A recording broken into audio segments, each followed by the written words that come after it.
Hello friends, तो कैसे हैं आप लोग। आज हम लोग बात करेंगे ओवरऑल हजार्ड इन कंस्ट्रक्शन, यानी कि अगर हम लोग कंस्ट्रक्शन में काम करते हैं तो किन किन खतरों का सामना करना पड़ सकता है। इसमें हमारा आता है एमपीसी एंड डीईओ। तो दोस्तों सबसे पहले हम बात कर लेते हैं एमपीसी मतलब मैकेनिकल हजार्ड, फिजिकल हजार्ड और केमिकल हजार्ड के बारे में। तो मैकेनिकल हजार्ड जिसमें मशीन से जुड़े खतरे हैं, जितने भी मशीनरी से जुड़े खतरे हों, जैसे क्रशिंग हो गया, ट्रैपिंग हो गया, शेयरिंग हो गया, कटिंग हो गया, किसी भी मशीन के मूविंग पार्ट पे हम गार्ड नहीं लगाएं तो वो काउंट होगा मैकेनिकल हजार्ड में। सेकंड हमारा आ जाता है फिजिकल हजार्ड। तो फिजिकल हजार्ड क्या होता है? कोई भी ऐसा फैक्टर जो हमारे शरीर को नुकसान पहुंचाता है उसे फिजिकल हजार्ड कहते हैं। For example excess noise, fall from height, electric shock, slip trip, चक्कर आना, मौत होना, फैटिग होना, ये सारे हमारे आ जाते हैं फिजिकल हजार्ड में। ओके। अब थर्ड आता है केमिकल हजार्ड।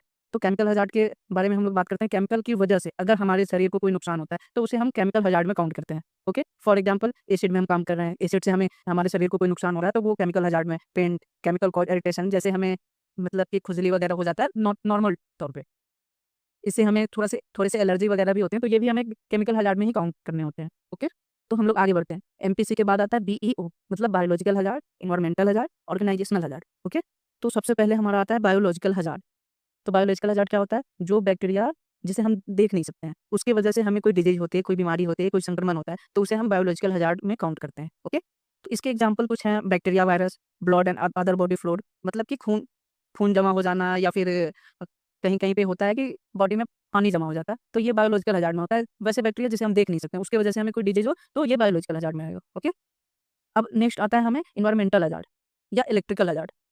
ठीक है। तो वैसे हजार्ड जो हमारे इन्वायरमेंटल को प्रभावित करते हैं, जो हमारे वातावरण को प्रभावित करते हैं और उससे हमें या लोगों को उनके हेल्थ पे कोई असर आता है, तो उसे हम इन्वायरमेंटल हजार्ड में काउंट करते हैं। फॉर एग्जाम्पल के लिए dust, pollution, poor lighting, fluid, ये सब इन्वायरमेंटल हजार्ड है। ओके। अब हमारा नेक्स्ट आता है इलेक्ट्रिकल हजार्ड। तो जब इलेक्ट्रिक की वजह से कोई हजार्ड उत्पन्न होता है, कोई खतरा उत्पन्न होता है, तो उसे हम इलेक्ट्रिकल हजार्ड कहते हैं। ये बहुत सिंपल है। ठीक है। इलेक्ट्रिक शॉक लगना, या फिर इलेक्ट्रिक करंट की वजह से डेथ हो जाना, या फिर स्पार्क होना, ये सब इलेक्ट्रिकल हजार्ड में काउंट होता है। ऑलराइट। नेक्स्ट हमारा और लास्ट आता है ऑर्गेनाइजेशनल हजार्ड।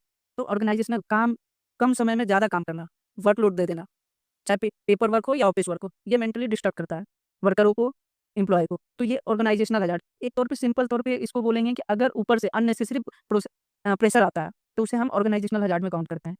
ओके।